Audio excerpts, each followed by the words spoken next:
आ रहे हैं या उनका प्राकट होना है, तो परमात्मा के बिल्कुल निकट रहने वाली लक्ष्मी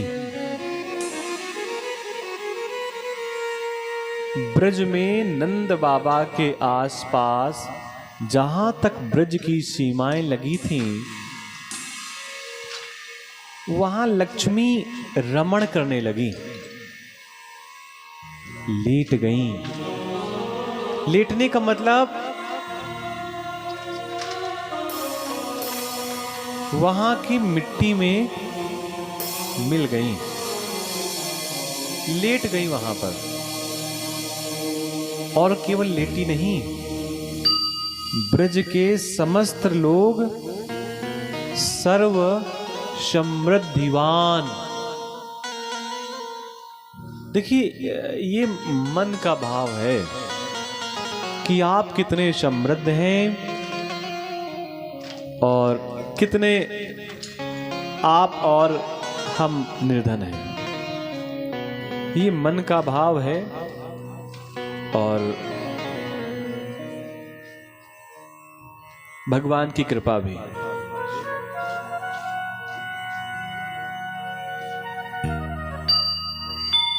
ब्रज सर्व समृद्धिवान। देखिए, जहां पर नारायण होंगे, लक्ष्मी वहां होंगी। और लक्ष्मी होंगी तो सब समृद्धिवान हो ही जाएंगे। लगभग गांव में ऐसा श्रवण करने में आता है, सुनने में आता है कि 70-80 के दशक में किसी के पास साइकिल भी होती थी गांव में या पिंड में, तो उसको लोग बहुत बड़ा आदमी मानते थे, धनवान मानते थे। मनुष्य वही है, बस उसके आसपास की वस्तुओं में कमी, अधिकता व्यक्ति को समृद्ध और असहाय कई बार बना देती है। आजकल तो लोग बड़ी गाड़ियां भी ले आए तो पलट करके नहीं देखते, क्योंकि कॉमन चीजें हो गई हैं। पहले तो पहचान में आता था कि हाँ वो बड़े आदमी हैं, आजकल वो भी नहीं आता है। मालूम पड़े व्यक्ति स्कूटर से घूम रहा है तो लोग सोचते हैं कि इसके पास तो कुछ है ही नहीं, आज भी स्कूटर चला रहा है पुरानी। और इनकम टैक्स की रेड पड़ जाए तो 7 समुंदर पार खबर पहुंच जाती है कि एक साधारण से स्कूटर चलाने वाले के पास इतना अधिक धन मिला, प्राप्त हुआ कि हाथ थक गए गिनती करते करते। तो आजकल पहचानना बड़ा कठिन है।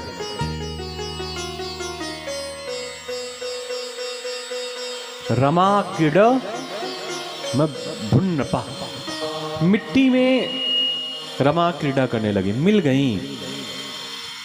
ब्रज की रज में लक्ष्मी घुल मिल गई। एक बार और ध्यान दीजिए कि सब जगह की मिट्टी को मिट्टी कहते हैं, लेकिन ब्रज की मिट्टी को मिट्टी नहीं कहते, रज कहते हैं। और उसको लोग, वैसे तो सब जगह की मिट्टी लोग मस्तक से लगाते हैं, लेकिन ब्रज की रज की मिट्टी का अपना एक अलग ही महत्व है। वहां की मिट्टी का अपना अलग महत्व है, ब्रज की रज का अपना महत्व है। उत्सव हो रहा था और फिर वहां पर नित्य नया उत्सव है। एक एक करके 4 से 5 दिन बीत गए, लेकिन उस देवी ने, उस कन्या ने, उस अष्टभुजा जगदम्बा ने जो बात कही थी कि रे दुष्ट कंस, जिस मृत्यु को तू मारना चाहता है वो कहीं पर पैदा हो चुका है, जन्म ले चुका है। उस दिन से कंस के मस्तक पर भयंकर पीड़ा है। अगर वो ये ना कहती तो पीड़ा ना होती, लेकिन भयंकर पीड़ा का कारण सिर्फ और सिर्फ कि पता नहीं कहां पर काल बैठा हुआ है, कहां पर क्या स्थितियां हैं, तो भयंकर पीड़ा है। इतने बड़े ब्रज में कहां उस बालक का जन्म हुआ है, कहां वो पैदा हुआ है, कैसे मैं उसे पहचानूंगा, इस बात को सोच सोच करके वो घबरा रहा है।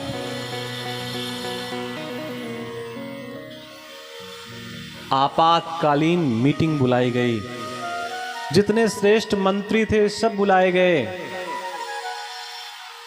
जितने उसके यहां वो सब लोग जो कंस की हां में हां मिलाते रहे सब बुला लिए गए। एक साथ इतने लोग एक साथ इकट्ठा हुए तो मंत्रियों ने पूछा कि पूज्यवर बुलाने का कारण तो बताओ। तो उन्होंने पूरी बात बताई। सभी ने कहा मैं कैसे पहचानूंगी, कहो तो पूरे के पूरे पिंड को नष्ट कर दूं, गांव को नष्ट कर दूं, शहर को नष्ट कर दूं, लेकिन ऐसे बालक कहां ढूंढूंगी। तब पूतना नाम की एक बड़ी क्रूर राक्षसी, कंसेन प्रहिता घोरा पूतना बाल घातनी शिशुंचार निघ्नन्ति पुरग्रामं व्रजादिषु। बच्चों को मारना ये उसका काम था, पूतना का। पूतना बाल घातनी, बच्चों को जहां मिल जाते बच्चों को पीड़ा पहुंचाती, बच्चों के प्राण ले लेती। उसने कहा चिंता मत कर, ब्रज में कहीं पर भी होगा तो मेरी नजरों से बच नहीं पाएगा। पूतना बाल घातनी बच नहीं पाएगा मेरी नजरों से। कंस ने कहा तू कैसे जाएगी, तेरा तो रूप इतना सुंदर नहीं है, तुझे तो कोई अपना बच्चा देगा ही नहीं, तू इतनी कुरूप है, कैसे जाएगी। तो उसने कहा आप चिंता मत करिए, मुझे रूप बदलना आता है और दिव्य रूप बना करके, सुंदर रूप बना करके, सुंदर वस्त्र पहन करके, जन्मोत्सव के जन्म के 6वें दिन, जिस दिन छठी माई भाग्य लिखती हैं, उत्सव चल रहा था, उसी उत्सव में पहुंच गई दिव्य वस्त्र पहन करके। पूछा सभी ने कहां से आई हैं, किधर से आई हैं। मुंह से निकल पड़ा मां हूं। मां का मतलब मां जैसी, मौसी। जब पूतना भगवान के प्राण लेने के लिए चली थी तो भगवान के मन में बड़ा क्रोध था कि अभी तो मैंने कुछ खाया पिया भी नहीं अलग से और मारने वाले पहले तैयार हो गए, और ये मुझे विष पिलाने आ रही है, अभी तो मैंने कोई श्रेष्ठ वस्तु खाई पी नहीं। लेकिन जैसे उसने कहा कि मैं मौसी हूं तो भगवान ने कहा चलो कोई बात नहीं। 2 मां तो पहले थी, देवकी जिन्होंने जन्म दिया, यशोदा जो पालन पोषण करेंगी, और एक और ये आ गई। कोई बात नहीं, आप भी मां जैसी हैं, आइए। भगवान शंकर भी इसी बीच मध्य में दर्शन करने आए भगवान का। और धीरे से महादेव ने दर्शन करने का तो बहाना था, भगवान शंकर को श्री कृष्ण से बताना था कि अभी पूतना नाम की एक बाल गातनी आएगी जो तुम्हारे प्राणों को पीने के लिए आएगी।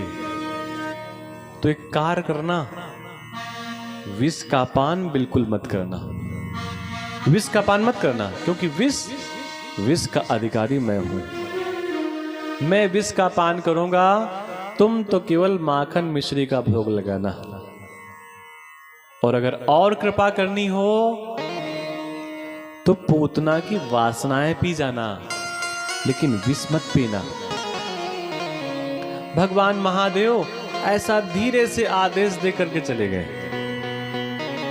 दर्शन के बहाने।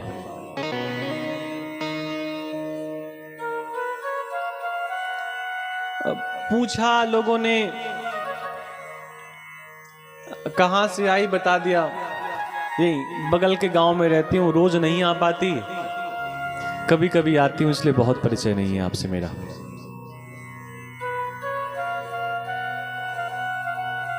यशोदा, यशदा, जिसने अपने सारे श्रेष्ठ कर्मों का दान कर दिया हो, वो यशोदा।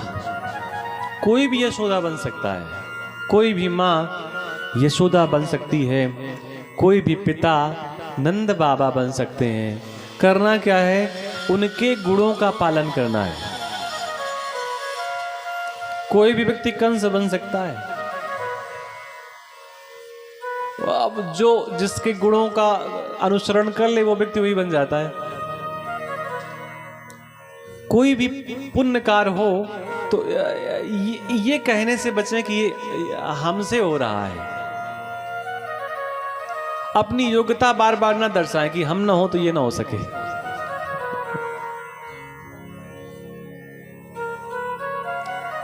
ये ना कहें कि अगर हम ना होते तो तुम कहीं पर अव्यवस्थित होते, ऐसा नहीं कहना चाहिए। एक बस में कुछ 150 लोग थे, बार बार बिजली कड़के और बस के आसपास गिरे, तो लोगों ने निश्चय किया कि लगता है कोई पापी व्यक्ति बस में है, लेकिन हम लोग पुण्यात्मा हैं इसलिए बिजली नहीं गिर रही, क्योंकि हमारे सामने वो कैसे मर सके। तो बोले क्या करें, बोले ऐसा करो, बिजली बार बार गिर रही है, एक एक बस से उतर करके जाओ और उस पेड़ तक जाओ, तो अगर तुम पापी होगे तो बिजली गिर जाएगी तुम्हारे ऊपर, बाकी हम तो बच जाएंगे। अब एक एक करके जाने लगे, जितने थे सब चले गए, एक केवल बचा, वो बस में बेचारा, उसी का नंबर था लास्ट में, वो बिजली किसी के ऊपर नहीं गिरी। भाई वहां जाएं, अकेले थे, अगर पापी होते तो गिर पड़ते, बिजली गिरती, वापस आ गए। तो जो एक बचा था, सभी ने कहा कि तुम ही बचे हो और तुम ही सबसे बड़े पापी हो, तुम्हारी वजह से हम लोगों का जीवन संकट में है। अब ऐसा करो, तुम जाओ उस वृक्ष तक, ताकि हम लोगों का जीवन तो बच सके। अब वो जो बिल्कुल लास्ट में बचा था, वो उस वृक्ष तक गया तो बिजली गिरी, कड़की गिरी और पूरी बस में गिर पड़ी। बाद में मालूम पड़ा वही केवल पुण्यात्मा था जिसके चक्कर में सब बचे हुए थे, गलत उसी को साबित कर दिया। हमारी वजह से ही सब कुछ हो रहा है, ये न कहें। हमारी सहभागिता है, ये जरूर कहें। कहीं कोई किसी का पंडाल, किसी की व्यवस्थाएं गड़बड़ हो रही हो तो देख करके आंख न फेरें, हाथ लगा लें, लेकिन पंडाल को, व्यवस्थाओं को, घर को, परिवार को बिगाड़ने का प्रयास न करें।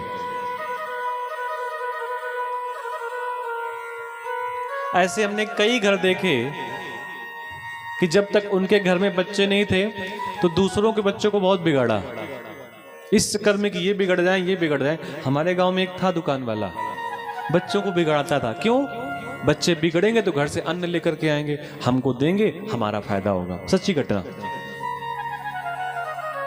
हम किसी का उपहास नहीं, एक जानकारी की वजह से बता रहे हैं। बहुत बिगाड़ा बच्चों को, इतना बिगाड़ा एक दुकान वाले ने कि वो बेचारे अपने घर का अन्न धन सब कुछ ले आए, दे गए दुकान वाले को। अब उसको ये नहीं पता था दुकान वाले को हमारे भी बच्चे जीवन में होंगे। अब वो तो बच्चे बिगड़ गए। जब दुकान वाले के बच्चे हुए तो कुछ ऐसा कुदरत ने खेल खेला कि सब गड़बड़ कर दिया। अगर किसी का बुरा करने के बारे में सोचेंगे तो परमात्मा कहते हैं सोचने से कुछ नहीं होगा, मैं कलयुग में क्षमा करता हूं, क्योंकि मन में कुछ भी निगेटिव आ सकता है, लेकिन करेंगे तो आपके लिए पहले से तैयार है।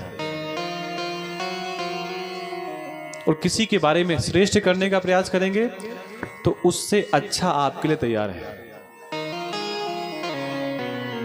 एक बार हम ऐसे एक कार्यक्रम में गए सुंदरकांड में, तो एक जिनके साथ हम गए थे तो उनके गले में पटका, सुंदर पटका नहीं था।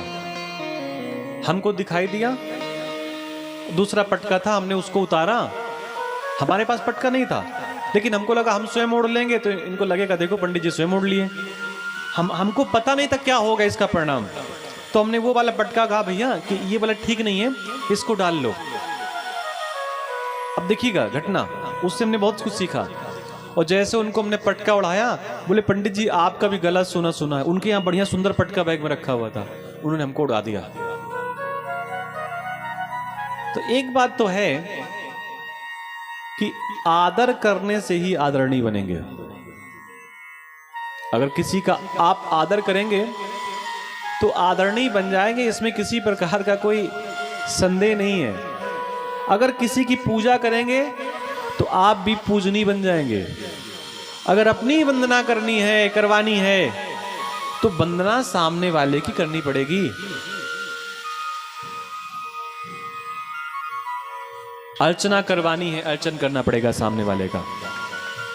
सामने वाले से मीठे शब्द चाहिए तो उसके लिए पहले मिठास घुलनी पड़ेगी। आपका बच्चा, आपका पुत्र, आपका परिवार का व्यक्ति जीवन भर आपको मीठे मीठे स्वर सुनाए, शब्द बोले, गद्य बोले, पद बोले, तो उसके पहले उसके कान में मीठे मीठे रस घोलना पड़ेगा। और जब मीठे मीठे रस घुल जाएंगे तो उसकी जुबान भी वही निकलेगी। हम क्या चाहते हैं सामने वाले से, वो हम उसे देख करके बताएं। देख करके हमको जो चाहिए, हम सम्मान चाहते हैं तो सामने वाले से ये ना कहो भैया हमारा सम्मान करो, उसको सम्मान दो तो दुगनी कीमत में वापस करेगा। वो कोई भी चीज हो, ब्रज सर्व समृद्ध दीवान, पूरा का पूरा ब्रज समृद्ध दीवान हो गया। अरे जहां ठाकुर का प्राकट हुआ हो वहां पर लक्ष्मी मिट्टी में रमण कर गई, मिल गई, लौट गई, ओत-पोत हो गई। भैया वहां समृद्धि नहीं आएगी तो आएगी कहां? पूतना पहुंच गई, बालक को गोद में ले लिया। वो यशोदा माता ये नहीं कहती कि मैं तुमको लाला नहीं दूंगी, तुमको नहीं दूंगी, क्योंकि वृद्धावस्था में संतान उत्पन्न हुई है। यशोदा माता को विश्वास है अगर हम में बल होता, हम में तेज होता, हम में गुण होता तो संतान कब की हो गई होती। ये कुछ समय बाद आई है, इसलिए परमात्मा का प्रसाद है, ये सबके पुण्य का प्रसाद है, पुण्य का प्रताप है, इसलिए ऐसा हुआ है। हमारे कर्मों से कुछ नहीं हुआ है, ये सब ब्रजवासियों के पुण्यों का परिणाम है। तो कहती है तुम भी ले लो, तुम भी ले लो, तुम भी ले लो, तुम भी लो, सब लोग ले जाओ, किसी को मना नहीं करती। पूतना बालक को लेकर के गई, एकांत में पैपान कराने के बहाने विष मुंह पे डाल दिया।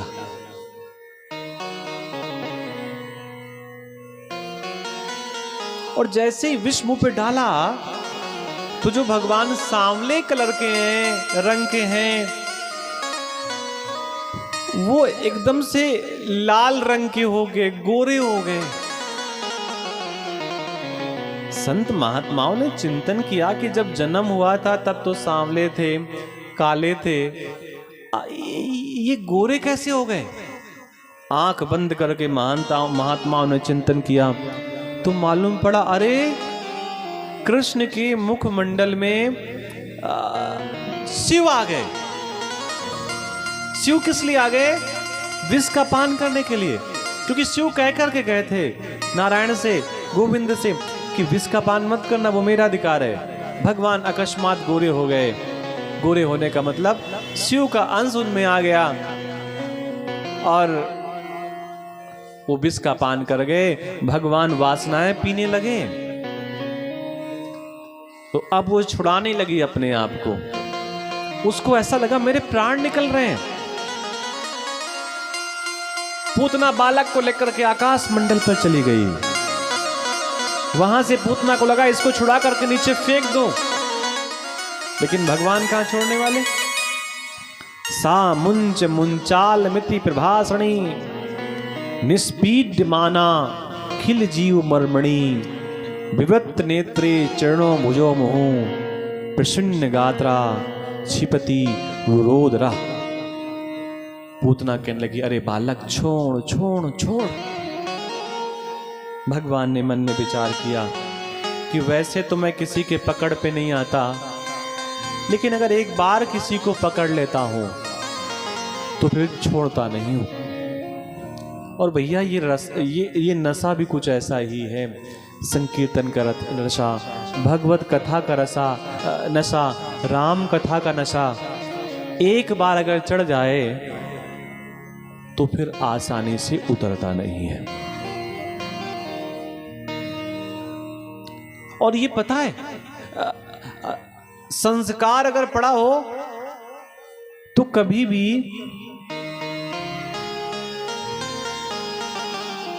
उस संस्कार का लाभ मिल सकता है। ये घटना यहीं से नहीं है, ये बड़ी बड़ी पुरानी घटना है। भगवान ने जब बलि का सब कुछ छीन लिया तो उनके यहां एक रत्नमाला नाम की कन्या थी। अब बलि भी राक्षस, कन्या भी राक्षस। तो उस कन्या ने मन में विचार किया कि ये तो मेरे संबंधी का सब कुछ लेके जा रहा है। उस समय इसने मन में विचार किया कि इसने मेरा सब कुछ ले लिया, सब कुछ छीन लिया मेरे संबंधी का, मैं इसके प्राण ले लूंगी। वही आज पूतना बन करके आई है भगवान के प्राण छीनने के लिए। भगवान ने वासनाओं के साथ पूतना के प्राण निकाल लिए, प्राण छीन लिए। धड़ाम की आवाज के साथ पूतना जमीन पर गिर पड़ी। सब लोगों के मन में भाव जगा, अरे इतनी जोर की आवाज आई, अरे देखो तो सही लाला है कहां, कृष्ण है कहां, मधुसूदन है कहां।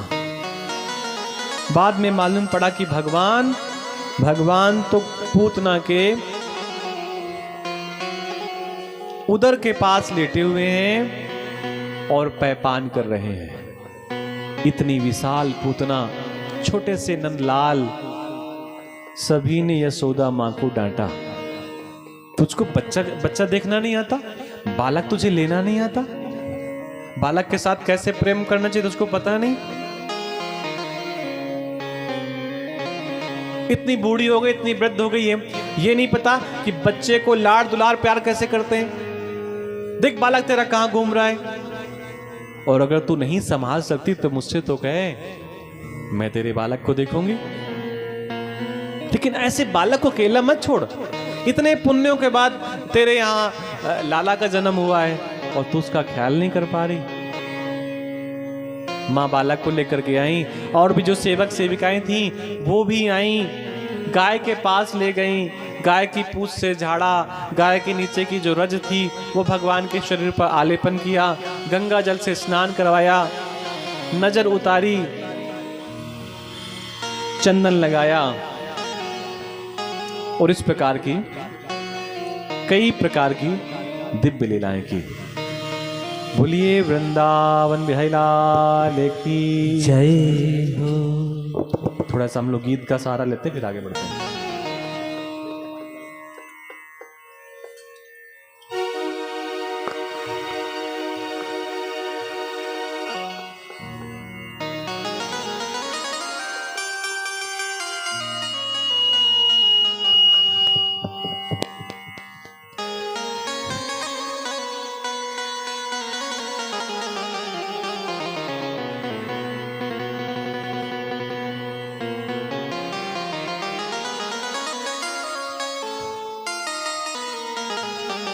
बोलिए वृंदावन बिहारी लाल की जय।